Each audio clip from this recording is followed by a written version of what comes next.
Steve Molitor, now you're here. I mean, I know you want to get away, but you're the star of the show. Everyone wants to talk to Steve Molitor. How does that feel? It feels good, you know what I mean? That's what being a world champion is. You know, I've dealt with it before. It's my second time around. It's good to be here. You know, I feel awake, have a little rest from the airport, so you know what I mean? I just can't wait to get in the ring on September 11th. How are you at the super bantamweight limit? Is that your natural weight, or is it something you struggle to get to? Or I don't struggle, but you know, I got to be very disciplined. You know, I think it brings a better fighter out of me because you know I have to go home and stay to my diet and eat healthy.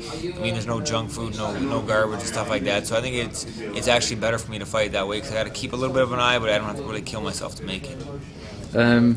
It must be good to come back to a place that you're familiar with as well, because the North East is going to be familiar, isn't it? It's going to be a happy time. Exactly. That's why I won my first world title, and this we're going to make my first defense of my second world title. So, I mean, it's good luck up there.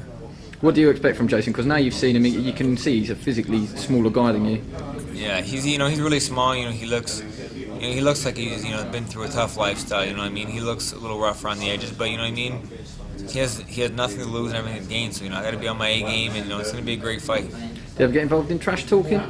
No, that's not me. You know what I mean? Chris likes to do a little bit, but if somebody starts running their mouth and talking shit, then I'll definitely back it up. You know what I mean? But I'm not the one to start it. But if somebody starts it, I'll definitely finish it. And I'll let my fist do the talking in the ring.